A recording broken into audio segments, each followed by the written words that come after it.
avec Daniel Riolo, c'est l'after jusqu'à minuit, comme tous les lundis sur RMC, en simultané sur BFM Sport, sur rmcsport.fr. Également, les drôles de dames à partir de 23h avec des avis tranchés sur Iniesta, sur l'avenir du poste d'entraîneur à Arsenal. Mais tout de suite, les questions de l'after. Alors Daniel, tu as commandé ta question puisque donc tu veux parler de Pogba. Pogba, vous est-il convaincu, vous a-t-il plu hier? Donc alors il était l'invité du CFC. Mais il avait pas besoin ni de me convaincre ni de me plaire. En fait, moi j'ai trouvé. Qu'est-ce que t'attendais alors? Non, ça on le voit pas beaucoup. Est-ce que t'as l'impression de mieux le connaître? Pas forcément, mais en fait je trouve que c'est. D'abord j'ai été gêné parce que. Pourquoi?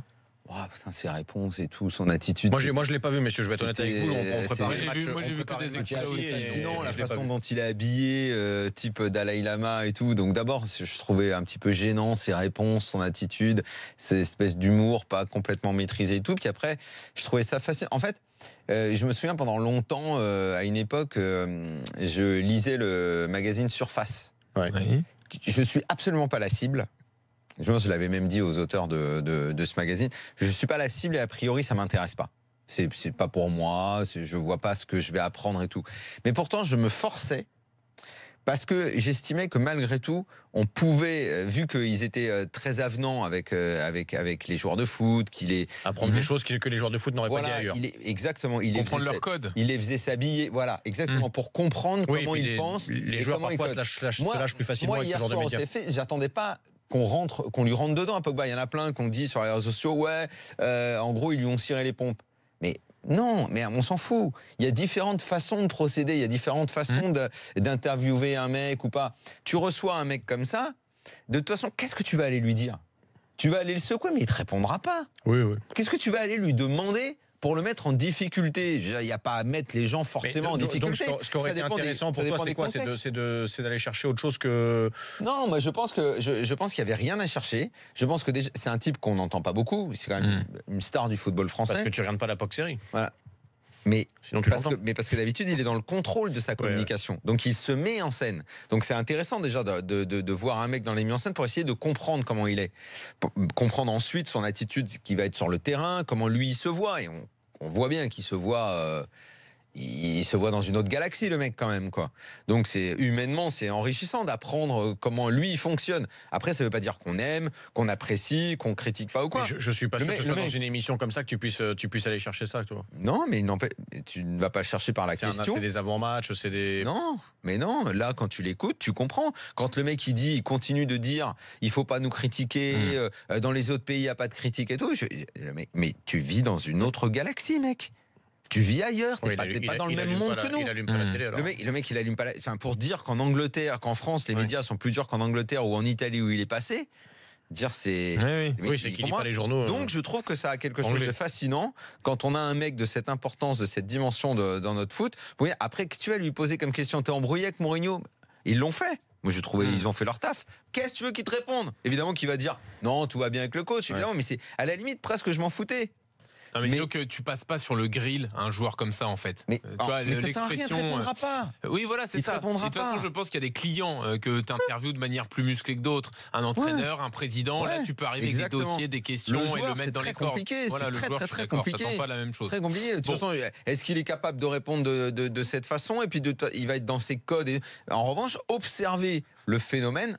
Ça, moi j'ai trouvé ça assez fascinant. Très bien. J'étais gêné. Il faut que je le regarde ou... Franchement, tu peux vivre sans, vraiment. Ouais, donc je vais pas perdre mon temps. Mais t'es là, mais si, en plus, toi, t'es agent et tout, tu vas peut-être être confronté à des nouveaux Pogba et tout, faut que tu les comprennes. T'es obligé de les comprendre, les gars. Oui, tu peux pas souffler comme ça, Pierre. Non, j'allais dire... reprendre ta carrière en main. Non, j'allais dire, le jour où j'aurai un Pogba, je chercherai à le comprendre. Moi, demain, si je veux... Non, mais t'auras peut-être un Pogba... Non, mais c'est vrai, t'as raison dans ce que t'as dit. Moi, demain, si je veux devenir agent... Mais il faut absolument que tu comprennes exactement comment les mecs fonctionnent. C'est une obligation. Tu sais déjà comment ils fonctionnent. Non, mais toi, je dis pas toi, je dis moi. Oui, mais même toi, tu sais déjà comment ils fonctionnent, les mecs. Non, pas tous. Mais si. Pas tous. D'abord, ils sont pas tous pareils. Non, bien sûr. Mais il y a des codes. Je te parle de ce genre de... Mais il y a des codes qui sont communs. Il y a des codes qui sont communs. Le joueur qui joue en Angleterre, qui a un certain salaire, réagit différemment par rapport à un autre. Il y a des codes, il y a des catégories, il y a des classes sociales. Dans les joueurs de foot, il y a des classes sociales. Il y a des personnalités, des éducations différentes. Et là, quand je le vois hier, je sais pas, il est formidable, mais le mec, il est pas sur la même planète que nous. Mais si on enchaîne, autre question de l'after. Arsène Wenger, on en a parlé tout le week-end. Est-ce que ça ferait un bon directeur sportif pour le PSG? Moi, je laisse Daniel répondre. T'as déjà eu ma réponse Oui, dans Team Dugas. Ouais. Oui, parce qu'on a quelques infos pour dire que, bon, évidemment, c'est pas fait, mais possibilité à ne pas exclure. Mais non, et moi, qu'au moment où ce mec prend sa retraite, oui, on dise. Parce qu'il l'annonce, parce qu'il l'a même pas encore prise. Il y a un bilan. Il l'annonce. Bon, tu dis ok, bravo. Il prend pas sa retraite, il quitte Arsenal. Voilà, il quitte Arsenal. Comme il y a passé de nombreuses années, tu es obligé de dire bon, clairement, tu as apporté énormément de choses à ce club, et même au football anglais. Mais depuis 12 ans maintenant, tu es en régression, et toi-même, tu n'apportes plus grand-chose, et tu es même un petit peu, je trouve, un peu déphasé par rapport au foot. Bon, voilà, ça aussi, il faut le dire. Donc, je veux bien dire bravo, je veux bien dire c'est formidable, Arsène, mais il y a aussi une lucidité à avoir sur les 10 dernières années, 12 dernières années de sa carrière. Allez, on va dire 10. Certes, il y a eu quand même quelques petits titres, mais bon, ok. Mais il est plus au sommet, quoi. Il est plus dans le coup. Peut-être qu'il est déphasé comme entraîneur, mais pas comme manager. Ouais, mais moi, ce qui me dérange, une fois de plus, comment il a managé Arsenal? Il était manager d'Arsenal. Oui, mais il était entraîneur aussi. Non mais manager, on veut parler de ses recrutements, des départs, de ce qu'il a fait. C'est ce que j'ai dit cet après-midi. Honnêtement, il y a quand même quelque chose. Je veux bien que le PSG aille le chercher. Mais je pense que c'est une erreur. Je ne le ferai pas. Et il y a autre chose. Moi qui me dérange aujourd'hui, c'est qu'une fois de plus au Paris Saint-Germain, on va remettre au bout d'un an, on prend les restes des autres et on va prendre quelqu'un. Moi, j'ai énormément de respect pour ce que Arsène Wenger a fait. Moi aussi, j'ai beaucoup de respect. Il ne s'agit pas de ça. Sauf qu'on n'a aucune idée de ce qu'il pourrait faire en tant que directeur sportif, et encore la fonction est plus large. Ça ne correspond pas du tout à les recrutements, la façon dont il dépensait l'argent, ce qu'il a fait. Mais non, mais tu vois, c'est lui qui viendra aux conférences de presse quand il y aura le feu, parce que Tourelle ne va. Normalement, oui. On connaît le caractère de Tourelle. Il va accepter une remarque de Wenger avec tout le respect qu'il lui devra. Visiblement, ils s'entendent bien. C'est les infos qu'on a eues aujourd'hui. Ils s'entendent bien parce qu'ils bossent pas ensemble. Oui, donc qu'est-ce que fera Wenger? Le recrutement? Il fera directeur sportif.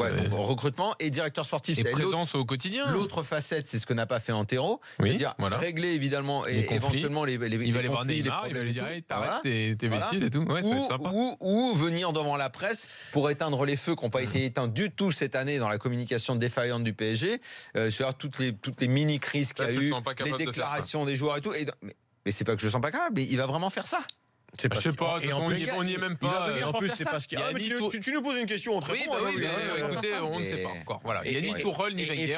Et Philippe Auclair nous a bien dit, et il a parlé un petit peu avec Wenger hier, qu'il n'était pas du tout enclin à basculer comme ça, qu'il voulait rester encore un peu près du terrain, etc. Pas sélectionneur et tout. Bon, on verra.